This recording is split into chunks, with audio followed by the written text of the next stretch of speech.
ತಡೆಗಟ್ಟಲು ಹೇರಲಾಗಿದ್ದ ಲಾಕ್ಡೌನ್ನಿಂದ ಕೇವಲ ಜನಸಾಮಾನ್ಯರಿಗೆ ಮಾತ್ರ ತೊಂದರೆಯಾಗಿರಲಿಲ್ಲ. ಕಳೆದ 10 ತಿಂಗಳಿಂದ ಶಾಲಾ ಶುರುವಾಗದ ಹಿನ್ನೆಲೆ ಮಕ್ಕಳ ಕಲಿಕೆಗೆ ತೊಂದರೆಯಾಗಿತ್ತು. ಆದರೆ ಇದೀಗ ಇಂಥ ಭಯ ಬೇಡ. ಎಸ್ಎಲ್ಸಿ ಸ್ಟೂಡೆಂಟ್ಸ್ ಜ್ಞಾನಾರ್ಜನೆಗಾಗಿ ಡಿಜಿ ಸ್ಕಾಲರ್ ಸಹಭಾಗಿತ್ವದಲ್ಲಿ ಟಿವಿ5 ವಿದ್ಯಾರ್ಥಿಗಳಿಗಾಗಿಯೇ ತಂದಿದೆ ಒಂದು ಸುವರ್ಣ ಅವಕಾಶ. ಇದೇ ಹೊತ್ತಿನ ವಿಶೇಷ ಕ್ಲಾಸ್ ರೂಮ್. ನಾನು ದಿವ್ಯ ರಘುನಾಥ್.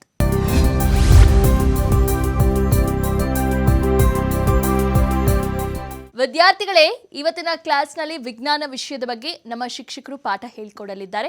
ನೋಡಿ. Students, today we are going to learn 10th standard science. Let us now learn about the chapter metals and non-metals. In class 9th, you have learnt about various elements. The elements can be classified as metals and non-metals on the basis of their properties.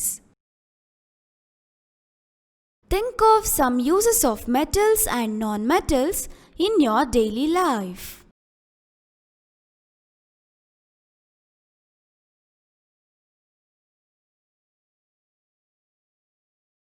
What properties did you think of while categorizing elements as metals or non-metals? How are these properties related to the uses of these metals? Let us look at some of these properties in detail. Now let us learn about non-metals in detail.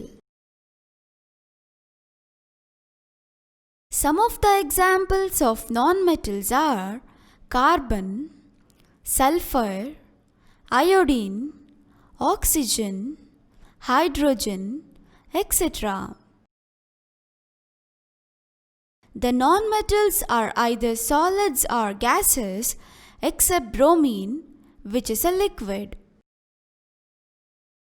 Do non-metals also have physical properties similar to that of metals? Now, let's collect samples of carbon, that is coal or graphite, sulfur and iodine.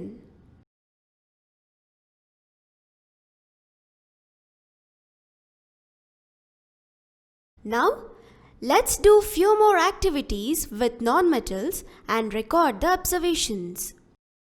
Here is the first activity. Take samples of iron, copper, aluminium and magnesium. Note the appearance of each sample. Clean the surface of each sample by rubbing them with sandpaper and note their appearance again. What do you observe? We see these metals look dull, right? After rubbing with sandpaper, all these materials shine. Let us now see the reason why these metals shine. Metals like iron, copper, magnesium, sodium are reactive metals. These metals react with oxygen and form its oxide on the outer layer. Metal oxides are dull in color. As a result, the metal loses its lustrous property. For example, iron forms a brown layer, which we call rusting of iron. Metals, in their pure state, have a shining surface. This property is called metallic luster. Let us now perform the next activity. Take small pieces of iron, copper, aluminium and magnesium. We will take a piece of metal from these. Try to cut these metals with a sharp knife and note your observations. What have we observed? When we cut the metals using a knife, its inner unoxidized layer come into view which shines. This experiment demonstrates metals have shining property. We use the term luster for the shining property of the metal. So, metals are lustrous. A gold-plated circuit board. Most metals are highly reactive elements.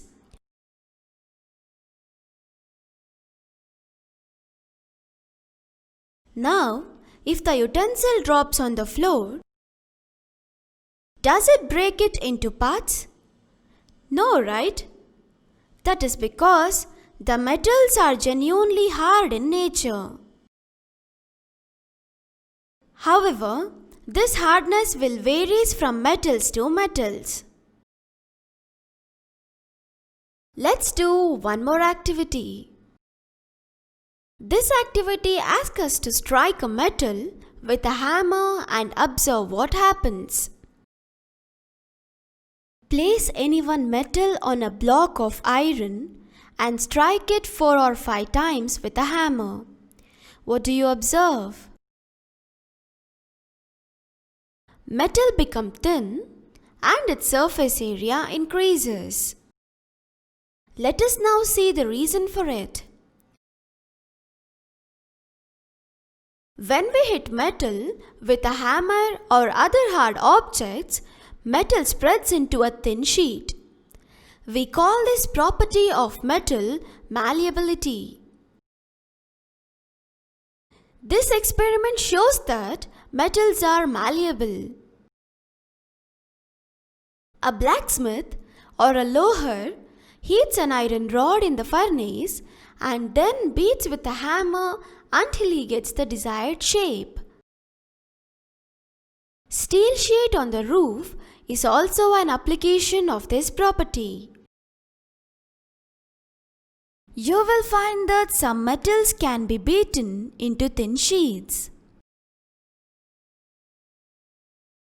Did you know that gold and silver are the most malleable metals?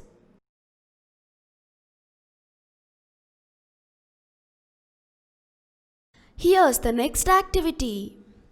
This activity asks us to list some metals which find its use in the wire. They are aluminium, copper, nickel, chromium, gold, silver. A typical electric pole uses aluminium as wire as it is cheaper than copper.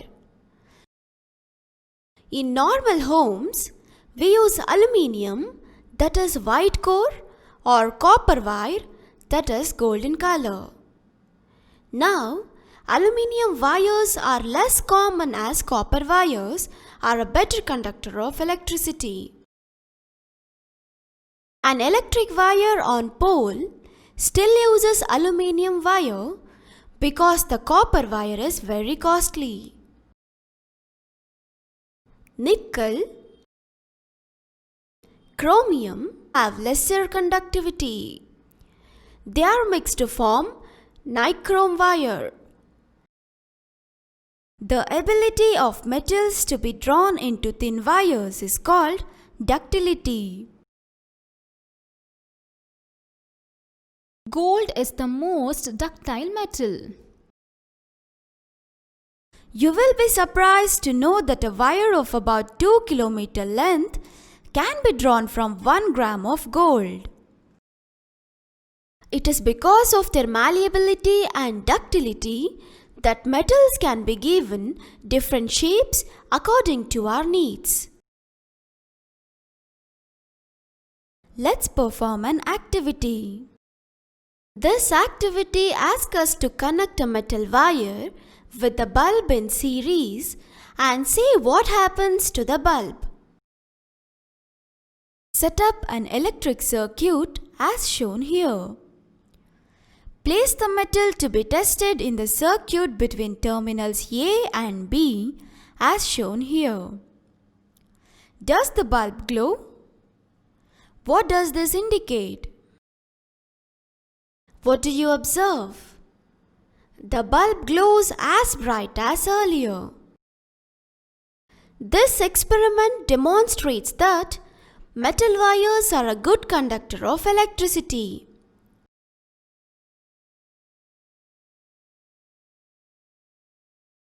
Compile your observations regarding metals and non-metals. This table has element, symbol, type of surface, hardness, malleability, ductility, conducts electricity, conducts heat. The element graphite. Its symbol is C. Type of surface is non-lustrous. It is hard. It has no malleability. It has no ductility. It is a good conductor of electricity and a bad conductor of heat. Element coal. Its symbol is C. Type of surface is non-lustrous. It is hard. It has no malleability. It has no ductility. It is a bad conductor of electricity and also a bad conductor of heat. Element sulfur. Its symbol is S. Its type of surface is non-lustrous. It is not hard. It has no malleability and ductility. It is a bad conductor of electricity and also a bad conductor of heat. The next element is iodine. Its symbol is I. And the type of surface is non-lustrous. It is not hard. It has no malleability and no ductility. It is a bad conductor of electricity and also a bad conductor of heat.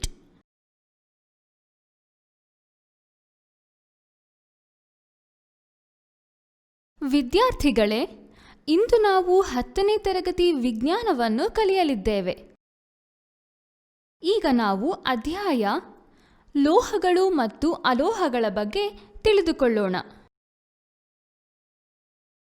ಅನೇಕ ಧಾತುಗಳ ಬಗ್ಗೆ ನೀವು 9ನೇ ತರಗತಿಯಲ್ಲಿ ತಿಳಿದುಕೊಂಡಿದ್ದೀರಿ. ಈಗ ನೋಡಿರಬಹುದಾದ ಧಾತುಗಳನ್ನು ಅವುಗಳ ಗುಣಲಕ್ಷಣಗಳ ಆಧಾರದ ಮೇಲೆ ಲೋಹ ಅಥವಾ ಅಲೋಹಗಳಾಗಿ ವರ್ಗೀಕರಿಸಿದ್ದಾರೆ.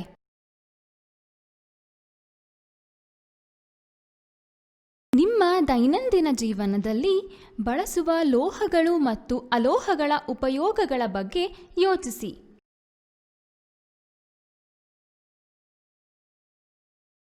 ಧಾತುಗಳನ್ನು ಲೋಹಗಳು ಅಥವಾ ಅಲೋಹಗಳು ಎಂದು ವರ್ಗೀಕರಿಸಲು ಯಾವ ಗುಣಲಕ್ಷಣಗಳನ್ನು ಪರಿಗಣಿಸಲಾಗಿದೆ ಎಂದು ನೀವು ಭಾವಿಸುವಿರಿ? ಧಾತುಗಳ ಉಪಯುಕ್ತತೆಗೆ ಈ ಗುಣಗಳು ಹೇಗೆ ಸಂಬಂಧಿಸಿವೆ? ನಾವು ಇಂತಹ ಕೆಲವು ಗುಣಗಳ ಬಗ್ಗೆ ವಿವರವಾಗಿ ನೋಡೋಣ.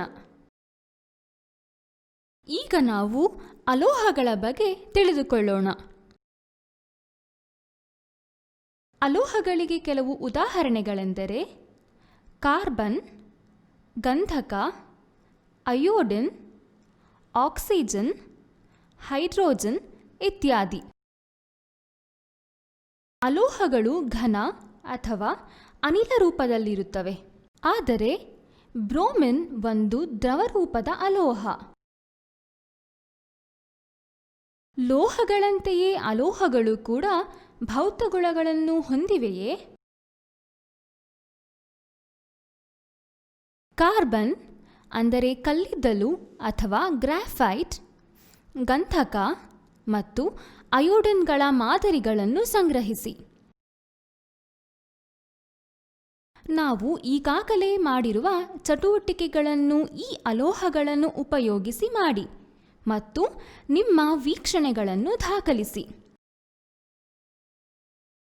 ಮೊದಲನೆಯದಾಗಿ ಕಬ್ಬಿಣ, ತಾಮ್ರ, ಅಲ್ಯೂಮಿನಿಯಂ ಹಾಗೂ ಮೆಗ್ನೀಸಿಯಂಗಳ ಚೂರುಗಳನ್ನು ತೆಗೆದುಕೊಳ್ಳಿ. ಇವುಗಳ ಹೊರಮೇಲ್ಮೈಯನ್ನು ಗಮನಿಸಿ. ಪ್ರತಿಯೊಂದು ಲೋಹಗಳನ್ನು ಮರಳು ಕಾಗದದಿಂದ ಉಜ್ಜುವ ಮೂಲಕ ಅವುಗಳ ಮೇಲ್ಮೈಯನ್ನು ಸ್ವಚ್ಛಗೊಳಿಸಿ.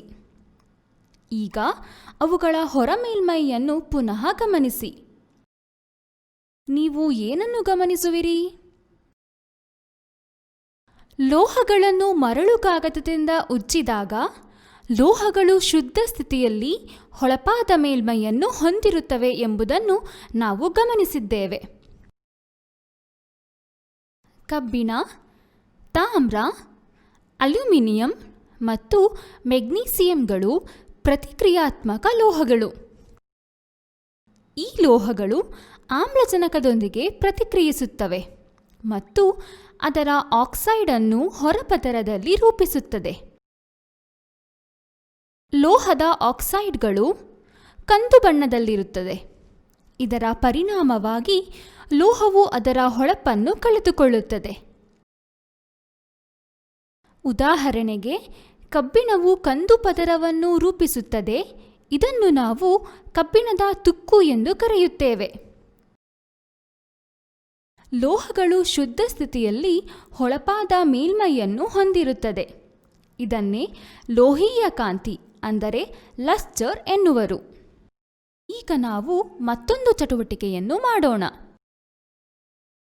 ಕಬ್ಬಿಣ, ತಾಮ್ರ, ಅಲ್ಯೂಮಿನಿಯಂ ಮತ್ತು ಮೆಗ್ನೀಸಿಯಂಗಳ ಸಣ್ಣ ಚೂರುಗಳನ್ನು ತೆಗೆದುಕೊಳ್ಳಿ. ಹರಿತವಾದ ಚಾಕುವಿನಿಂದ ಇವುಗಳನ್ನು ಕತ್ತರಿಸಲು ಪ್ರಯತ್ನಿಸಿ ಮತ್ತು ನಿಮ್ಮ ವೀಕ್ಷಣೆಯನ್ನು ದಾಖಲಿಸಿ. ನೀವು ಏನನ್ನು ಗಮನಿಸುವಿರಿ? ನಾವು ಚಾಕುವನ್ನು ಬಳಸಿ ಲೋಹಗಳನ್ನು ಕತ್ತರಿಸಿದಾಗ ಅದರ ಒಳಗಿನ ಆಕ್ಸಿಡೀಕರಿಸದ ಪದರವು ದೃಷ್ಟಿಗೆ ಬರುತ್ತದೆ. ಅದು ಹೊಳೆಯುತ್ತದೆ. ಈ ಪ್ರಯೋಗವು ಲೋಹಗಳು ಲೋಹೀಯ ಕಾಂತಿಯನ್ನು ಹೊಂದಿವೆ ಎಂಬುದನ್ನು ತೋರಿಸುತ್ತದೆ. ಲೋಹದ ಹೊಳಪಿನ ಗುಣವನ್ನು ನಾವು ಲೋಹೀಯ ಕಾಂತಿ ಎಂಬ ಪದವನ್ನು ಬಳಸುತ್ತೇವೆ. ಆದ್ದರಿಂದ ಲೋಹಗಳು ಲೋಹೀಯ ಕಾಂತಿಗಳಾಗಿವೆ. ಉದಾಹರಣೆಗೆ, ಚಿನ್ನದ ಲೇಪಿತ ಸರ್ಕ್ಯೂಟ್ ಬೋರ್ಡ್. ಹೆಚ್ಚಿನ ಲೋಹಗಳು ಹೆಚ್ಚು ಪ್ರತಿಕ್ರಿಯಾತ್ಮಕ ಅಂಶಗಳಾಗಿವೆ. ಪಾತ್ರೆಯು ಕೆಳಗೆ ಬಿದ್ದಾಗ ಅದು ಹೊಡೆಯುತ್ತದೆಯೇ? ಇಲ್ಲ, ಏಕೆಂದರೆ ಲೋಹಗಳು ಕಠಿಣವಾಗಿರುತ್ತವೆ. ಆ ಕಠಿಣತೆ ಲೋಹದಿಂದ ಲೋಹಕ್ಕೆ ಬದಲಾಗುತ್ತದೆ ಎಂಬುದನ್ನು ನೀವು ಕಂಡುಕೊಂಡಿರಿ. ಈಗ ನಾವು ಮತ್ತೊಂದು ಚಟುವಟಿಕೆಯನ್ನು ಮಾಡೋಣ. ಈ ಚಟುವಟಿಕೆಯು ಲೋಹವನ್ನು ಸುತ್ತಿಗೆಯಿಂದ ಹೊಡೆಯಲು ಮತ್ತು ಅದರ ವೀಕ್ಷಣೆಯನ್ನು ದಾಖಲಿಸಲು ಹೇಳುತ್ತದೆ.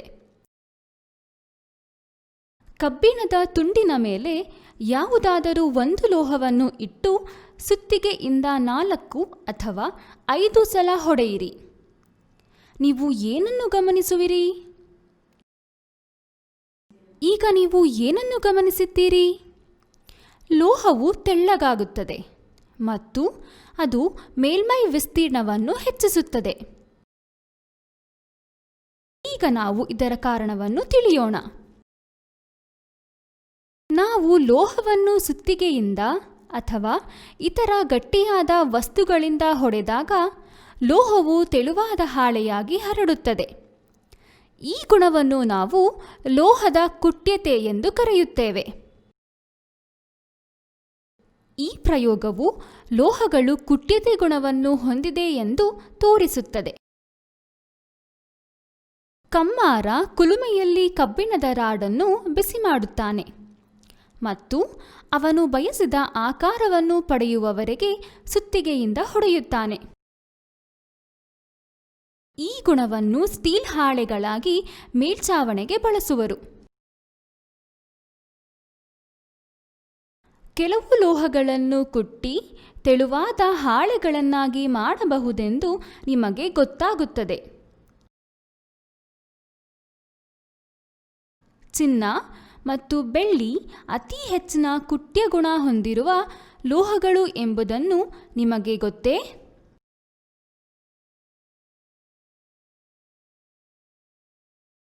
ಈಗ ಮಗದೊಂದು ಚಟುವಟಿಕೆಯನ್ನು ಮಾಡೋಣ. ದೈನಂದಿನ ಜೀವನದಲ್ಲಿ ನೀವು ತಂತಿಗಳ ರೂಪದಲ್ಲಿ ನೋಡಿರುವ ಲೋಹಗಳನ್ನು ಪಟ್ಟಿ ಮಾಡಿ. ಅಲ್ಯೂಮಿನಿಯಂ, ತಾಮ್ರ, ನಿಕ್ಕಲ್, ಕ್ರೋಮಿಯಂ, ಚಿನ್ನ, ಬೆಳ್ಳಿ. ಒಂದು ವಿಶಿಷ್ಟ ವಿದ್ಯುತ್ ಧ್ರುವವು ಅಲ್ಯೂಮಿನಿಯಂ ಅನ್ನು ತಂತಿಯಾಗಿ ಬಳಸುತ್ತದೆ, ಏಕೆಂದರೆ ಇದು ತಾಮ್ರಕ್ಕಿಂತ ಅಗ್ಗವಾಗಿದೆ. ಸಾಮಾನ್ಯವಾಗಿ ನಾವು ಮನೆಗಳಲ್ಲಿ ಅಲ್ಯೂಮಿನಿಯಂ ಅಂದರೆ ಬಿಳಿ ಬಣ್ಣ ಅಥವಾ ತಾಮ್ರದ ತಂತಿ ಅಂದರೆ ಗೋಲ್ಡನ್ ಬಣ್ಣವಿರುವ ತಂತಿಗಳನ್ನು ಬಳಸುತ್ತೇವೆ.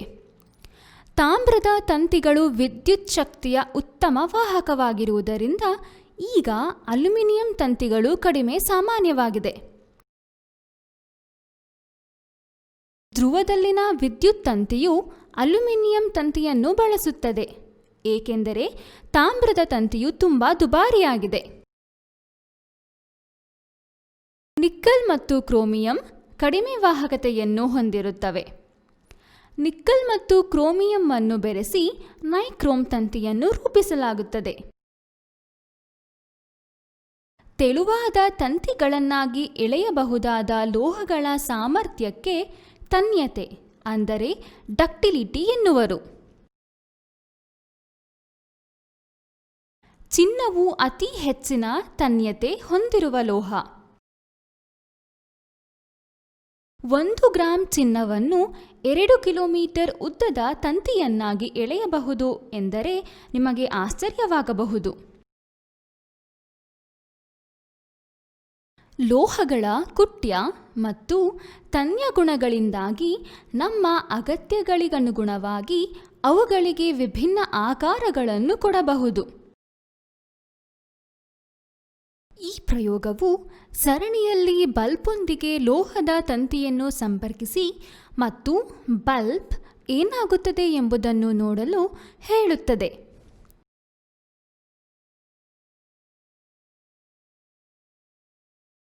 ಚಿತ್ರದಲ್ಲಿ ತೋರಿಸಿರುವಂತೆ ವಿದ್ಯುತ್ ಮಂಡಲವನ್ನು ಜೋಡಿಸಿ. ವಿದ್ಯುತ್ ಮಂಡಲದ ಎ ಮತ್ತು ಬಿ ತುದಿಗಳ ನಡುವೆ ಪರೀಕ್ಷಿಸಬೇಕಾದ ಲೋಹವನ್ನು ಇಡಿ. ಬಲ್ಬ್ ಹೊತ್ತಿದೆ. ಇದು ಏನನ್ನು ಸೂಚಿಸುತ್ತದೆ? ನೀವು ಏನನ್ನು ಗಮನಿಸಿದ್ದೀರಿ? ಬಲ್ಬ್ ಮೊದಲಿನಂತೆ ಪ್ರಕಾಶಮಾನವಾಗಿದೆ. ಈ ಪ್ರಯೋಗವು ಲೋಹದ ತಂತಿಗಳು ವಿದ್ಯುತ್ ಶಕ್ತಿಯ ಉತ್ತಮ ವಾಹಕಗಳು ಎಂದು ತೋರಿಸುತ್ತದೆ. ನಾಳೆ ಇದೇ ಸಮಯಕ್ಕೆ ಡಿಡಿ ಸ್ಕಾಲರ್ ಸಹಭಾಗಿತ್ವದಲ್ಲಿ TV5 ವಿದ್ಯಾರ್ಥಿಗಳಿಗಾಗಿ ಮತ್ತಷ್ಟು ಮಾಹಿತಿಯೊಂದಿಗೆ ನಿಮ್ಮ ಮುಂದೆ ಬರುತ್ತೇವೆ. ಅಲ್ಲಿಯವರೆಗೆ ನೋಡ್ತಾ ಇರಿ TV5, ಇದು ವಾಸ್ತವದ ಪ್ರತಿರೂಪ.